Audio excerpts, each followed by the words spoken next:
Hello friends, இது உங்கள் உறவுகள் சேனல். இன்றைக்கி நம்ம சேனலில் வீட்டிலேயே இருக்கிற பொருட்களை வச்சு எப்படி சில்லி சிக்கன் போடுறதான் பார்க்க போகிறோம். இதுக்கு நான் பிராய்லரில் 1/2 kg சிக்கன் எடுத்திருக்கேன்.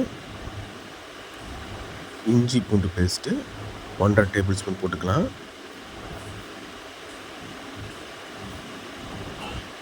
இது சில்லி பவுடர்.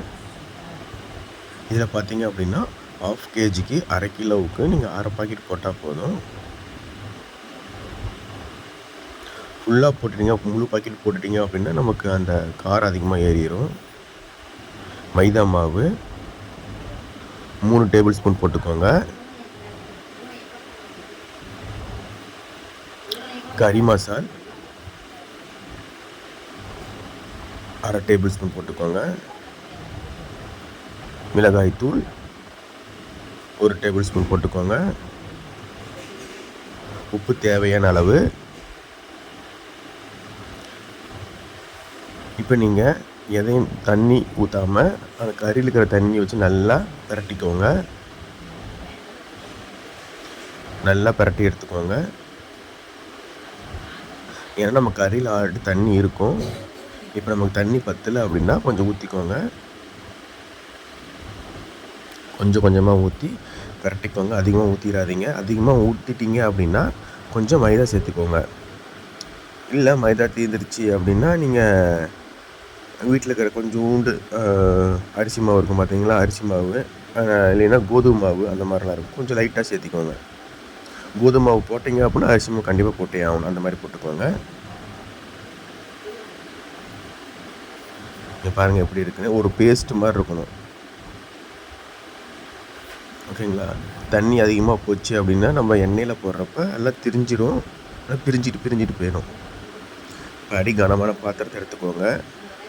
இப்போ என்ன சொல்கிறேன் அப்படின்னா, நீங்கள் கொஞ்சோண்டு எண்ணெய் ஊற்றி நம்ம ஃப்ரை பண்ணிக்கலாம்னு நினைக்காதீங்க. நம்ம சில்லி சிக்கன் அதுக்குள்ளே எண்ணெயில் போடுறப்ப அது உள்ளுக்குள்ளே எண்ணெய்க்குள்ளே முழுகி மேலே வரணும். அப்படி இருந்தால் தான் நல்லாயிருக்கும். கடையில் நம்ம வாங்கி சாப்பிட்ற மாதிரி இருக்கும், அந்த டேஸ்ட்டுக்கு இருக்கும்.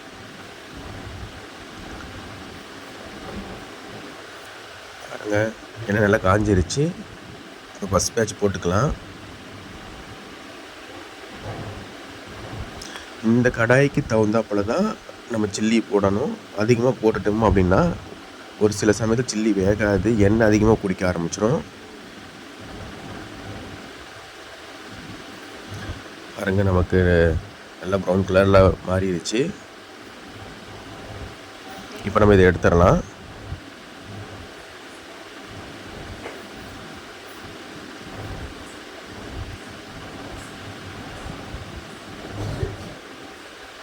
இதை எடுத்துகிட்டு நம்ம இன்னொரு பாத்திரத்தில் மாற்றிக்கலாம்.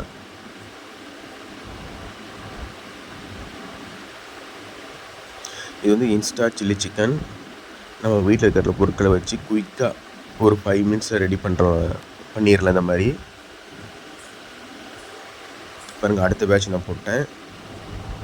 அதே தான், நீங்கள் எண்ணெய் எவ்வளோக்கு ஊற்றுறீங்களோ அந்த அளவுக்கு நமக்கு சில்லி நல்லா சாஃப்டாக கிடைக்கும். ஏன்னா எண்ணெய்க்குள்ளே மூழ்கி அந்த சிக்கன் மேலே வந்தால் தான் நல்லாயிருக்கும். அப்போ தான் நமக்கு அடி பிடிக்காது, அந்த மாதிரி இருக்கும். இப்போ நம்ம ஒரு கொத்து கைப்பிடி எடுத்து போட்டு பொரிச்சிக்கலாம். பாருங்கள், இது நல்ல முறுமுறுன்னு ஆயிடுச்சு. இப்போ நமக்கு சுவையான இன்ஸ்டா சில்லி சிக்கன் ரெடி ஆயிடுச்சு. இந்த வீடியோ உங்களுக்கு பிடிச்சது நம்ம உறவுகள் சேனலை லைக் பண்ணுங்கள், ஷேர் பண்ணுங்கள், கமெண்ட் பண்ணுங்கள், மறக்காமல் சப்ஸ்கிரைப் பண்ணுங்கள். நன்றி உறவுகளே.